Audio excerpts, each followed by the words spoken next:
জয় বাবা একতেশ্বর, জয় বাবা একতেশ্বর। তা আমরা একতেশ্বর মন্দির চলে এসেছি হাতে ফুল নিয়ে। আজকে আমাদের স্পেশাল দিন। তো হ্যাঁ তো আজ আমরা স্পেশাল দিন, আজ আমরা বেরোচ্ছি রাইডে, সেই স্বপ্ন পূরণের লাদাখ ট্রিপ। এখানে নাড়ু ফুল টুলগুলো ধোয়াতে ব্যস্ত আছে, ঠিক আছে। তো চলো পুজোটা করাই, মানে পুজোটা করি, অ্যাকচুয়ালি নিজেরাই করছি, ঠিক আছে। আর ভিডিওটা এখান থেকে শুরু করলাম বাবার স্থান থেকে, ঠিক আছে। তো এই ভিডিওটা কন্টিনিউ চলবে একদম পুরো। আমরা আজকে বেরোচ্ছি, কত দূর যাচ্ছি, বেনারস যাচ্ছি বা প্রয়াগরাজ, সেটা রাস্তার উপর ডিপেন্ড করছে, বা বাকি সবাই যারা মানে কো রাইডার আছে তাদের উপর ডিপেন্ড করছে, ঠিক আছে। তো চলো আজ শুরুটা এখান থেকেই করলাম। পুরো সবাইকে রিকোয়েস্ট করব ব্লগে থাকতে, ভিডিওটা দেখতে, খুব ভালো লাগবে আশা করি। 5:08, আমাদের বেরোনোর কথা ছিল 3টে, তো আমরা মোটামুটি 2 ঘন্টা লেট, ঠিক আছে। যাই হোক, মোটামুটি রেডি, ওখানে রাজীবও রেডি, বাইক পুরো ফুল প্যাকড, ঠিক আছে। জাস্ট বেরিয়ে পড়বো, ঠিক আছে। তো চলো আর এখন দেরি করছি না, অলরেডি আমরা অনেক লেট। সবাই রেডি, এখানে আমাদের দাদাই সোনাও রেডি, না রে?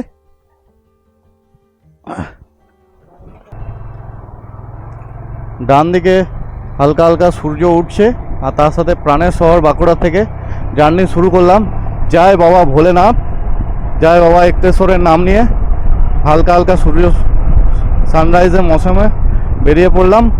তো আজকে অলরেডি আমরা অনেক লেট হয়ে ফেলেছি, ঠিক আছে। আর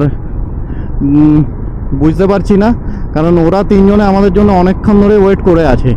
তো ঠিক আছে, আমরা এখন রানীগঞ্জের রাস্তাটা ধরবো। রানীগঞ্জ থেকে আমাদেরকে রানীগঞ্জের কাছাকাছি ওরা দাঁড়িয়ে আছে, পাঞ্জাব মোড়ের কাছে। তো আমরা ওখান পর্যন্ত যাব। তো চলো, এই রানীগঞ্জের রাস্তাতে আর বেশি মোটো ব্লগ করছি না, ঠিক আছে।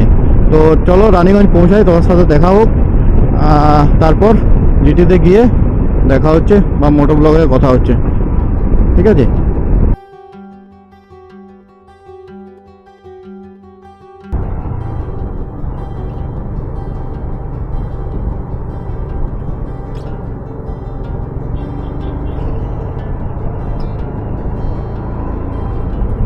সকাল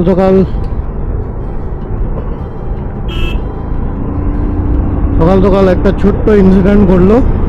রাজীবের ব্যাগ খুলে গেছিলো, তাই রাজীবকে লাস্টে আগে করে দিলাম। ব্যাগ বাঁধতে অনেকক্ষণ সময় গেল। তারপর দেখতে দেখতে যাই হোক, আমরা এখন 6:30 বাজে, ঠিক আছে। এই সময় আমরা এখন পৌঁছে গেলাম রানীগঞ্জ মেজিয়া ব্রিজ। আর সূর্য অনেকটা মাথার উপরে উঠে গেছে, ঠিক আছে। এখন অতটা গরম লাগছে না, বাস ঠান্ডা ঠান্ডা ওয়েদার আছে, বাট সূর্য অনেকটা উপরে উঠে গেছে, আর একটু পরেই গরম লাগা শুরু হয়ে যাবে। যাই হোক, এখন আমাদের ব্যাগ বাঁধার যে প্রবলেমটা হয়েছিল সেটা সলভ হলো। তারপর আমরা বেরোলাম, আর রাজীবকে সামনে রেখেছি, বাই চান্স যদি কোনো ব্যাগ ফসকে যায় বা কিছু হয় সেটা যেন আমরা দেখতে পাই, তার জন্য রাজীবকে সামনে রেখে আমরা যাচ্ছি। ফাইনালি পৌঁছে গেলাম আমরা পাঞ্জাব মোড়, আর এরপরে আমরা জিটিতে উঠে যাবো।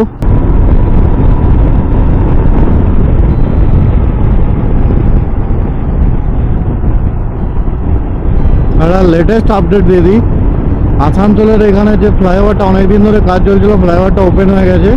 যার জন্য কি হচ্ছে, আসানসোল ঢুকতে গেলে বাঁ দিকে কেটে যেতে হবে, আর দিল্লি বা ধানবাদ বা ইয়ের জন্য সোজা। তো আমরা আসানসোল টাউনে ঢুকতে গেলে তখন এদিকে যেতে হয়। তো আমরা আসানসোল যাচ্ছি না, আমরা ধানবাদ যাচ্ছি, আমরা সোজা বেরোবো।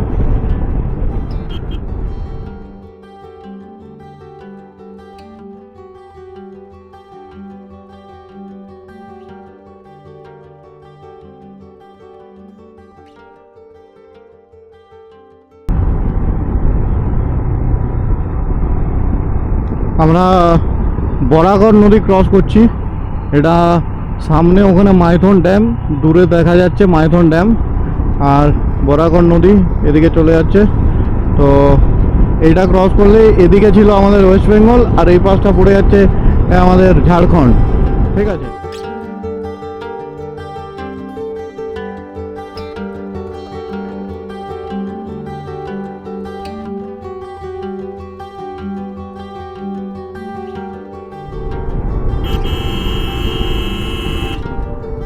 সাথে সাথে আমরা এটা আজকের ডেটের আমাদের ফার্স্ট টোল প্লাজায় পৌঁছে গেলাম, যেটা হাইওয়ের উপর প্রথম টোল প্লাজা পৌঁছে গেলাম।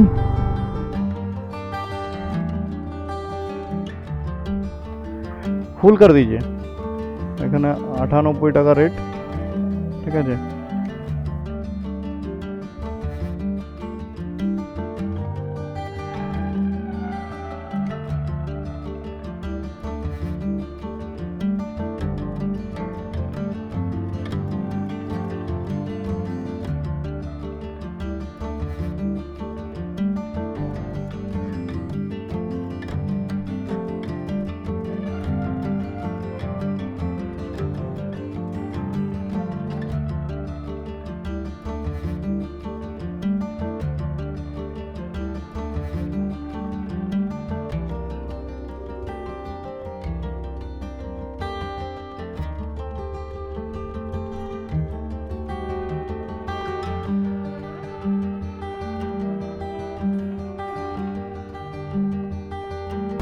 ফাইনালি আমরা সবাই একসাথে হয়ে গেলাম।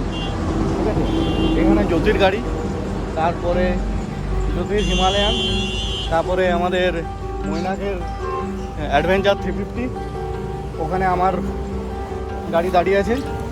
ঠিক আছে, এখানে আমার গাড়ি, এখানে আমাদের রাজীবের R15, আর ওখানে প্রদীপ্তর ক্লাসিক 350 রিবন। ঠিক আছে, তো মোটামুটি সবাই আমরা এরপর একসাথে হয়ে গেছি। এখানে মোটামুটি পরিচয়টা করে দিই, এ আমাদের প্রদীপ্তদা। ঠিক আছে, প্রদীপ্ত মৈনাক, একবার হাই হয়ে যাক, এটা মৈনাক। আর আমাদের এখানে রাজীবের সাথে একবার এদিকে সবাই, আর বাকি নাড়ুকে তো সবাই জানে, নাড়ু ওয়ার্ল্ড ফেমাস।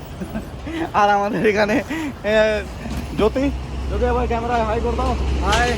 তাহলে মোটামুটি বেঁচে আছি এখনো মরিনি। তো চলো, এরপর আর বেশি কথা বাড়াচ্ছি না, এরপর আমরা বেরিয়ে পড়বো। একটু রেস্ট নিয়ে আমরা আরেকবার বেরিয়ে পড়লাম। এখানে ব্রেকফাস্ট করলাম, আর তার সাথে এখানে ব্রেকফাস্ট করলাম আমাদের আলুর পরাঠা, আর তার সাথে কফি। সবাই দুটো করে কফি খেলাম, দিয়ে একটু এনার্জি নিয়ে এলাম। আর সামনে চলে এসেছে আমাদের আজকের দিনে সেকেন্ড টোল প্লাজা। ঠিক আছে, তো চলো এই টোল প্লাজাটাও ক্রস করে নিই।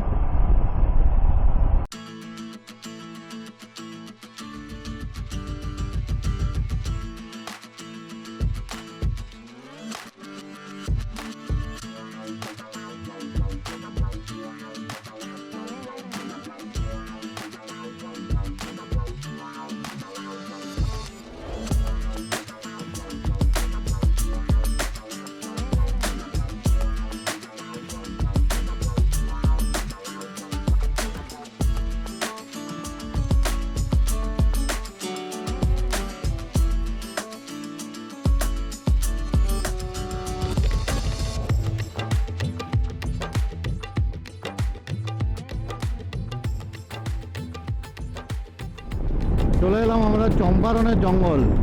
এই যে চম্পারণের জঙ্গল এখান থেকে স্টার্ট হলো। ঠিক আছে, চম্পারণের জঙ্গল শেষ হবে, আর বিহার তার সাথে সাথে বিহারে ঢুকেবো আমরা। ঠিক আছে, তো ঝাড়খণ্ডের আর বিহারের মাঝখানে এই চম্পারণের জঙ্গল।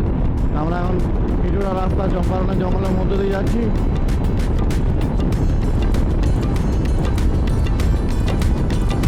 দু সাইডে দেখতে পাচ্ছেন এটা জঙ্গল, এদিকেও জঙ্গল।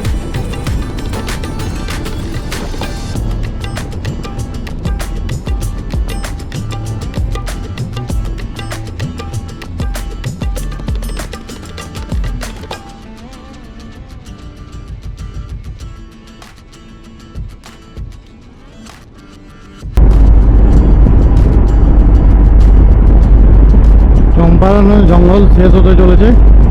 এই পাহাড়টার ওই পাহাড়টাই হচ্ছে বিহার। আমরা বাস চলেই এসেছি। আর এখানে সেই চম্পারণের special handi mutton, special handi mutton. পরপর দোকানগুলো আছে, অনেকগুলো পরপর হোটেল আছে, ধাবা আছে, ঠিক আছে। এই যে একদম এন্ড পয়েন্ট চলে এসেছি চম্পারণের।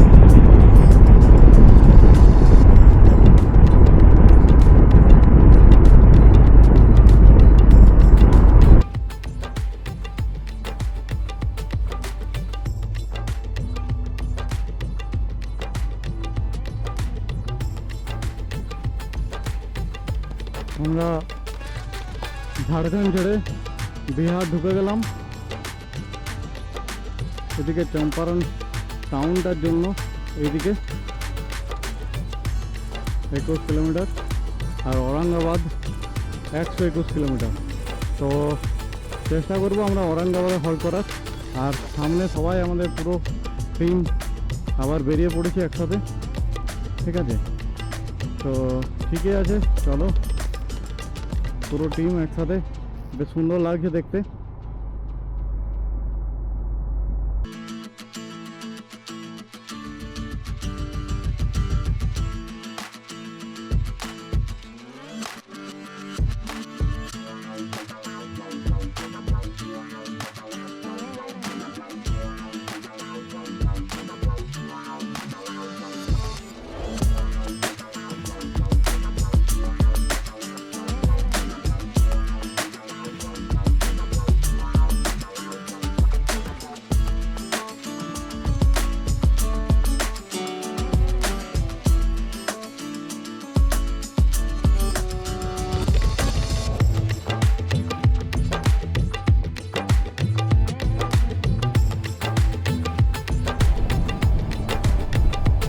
টাইম এখন 6টা 4।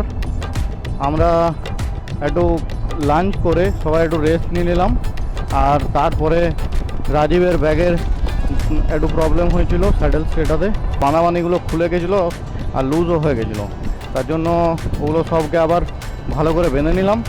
ওখানে প্রায় 1 ঘন্টা মতন টাইম গেল।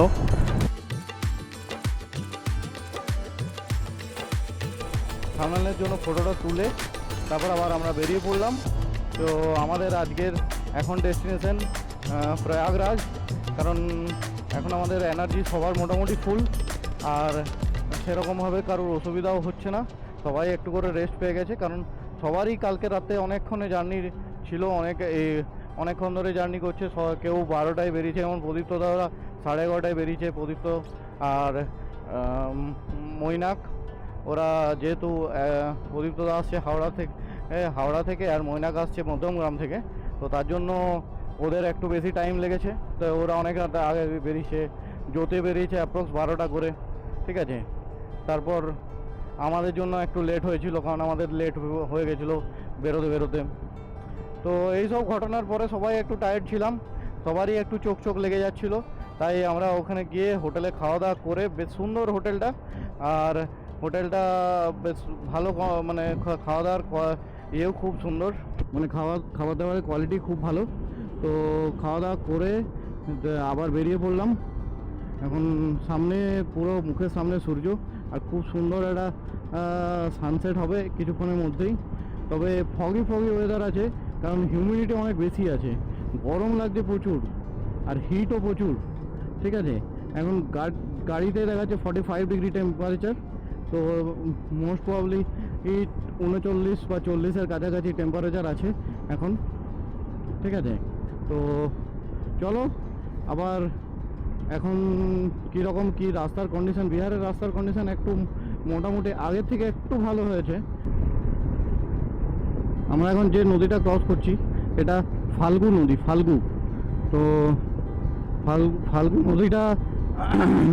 ফাল্গু নদীটা অ্যাকচুয়ালি গঙ্গারই একটা পার্ট, ঠিক আছে। এটা গয়া হয়ে আসছে, हाँ। तो नाम आपका? आयुष। और आपका? संदीप। बस रास्ता দুজনের সাথে দেখা হয়ে গেল, তারা চ্যানেলে, তো সাবস্ক্রাইব कर लेना बस, और क्या। चलो ठीक है।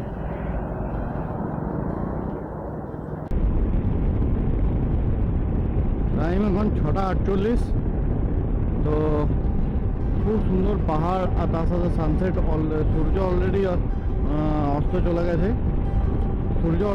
চলে গেছে, বাট মেঘের মধ্যে এখনো আলোটা রয়েছে, এটা আরও কিছুক্ষণ থাকবে। তো খুব সুন্দর একটা ভিউ। তো ভিউটা একবার শেয়ার করে দিলাম আপনাদের সাথে। আর চলো, এরপর আমরা সাসারাম ঢুকবো, আর কিছুক্ষণের মধ্যেই। তো ঠিক আছে, চলো এরপরে আবার আস্তে আস্তে করে যেমন হবে। এবারে রাত হয়ে যাচ্ছে, তো রাত্রে আর অতটা মেবি মোটো ব্লগিং করা যাবে না। তো দেখা যাক, কোনো জায়গায় যেরকমভাবে বেরোবো সেরকম তার সাথে মোটো ব্লগিং করতে থাকবো।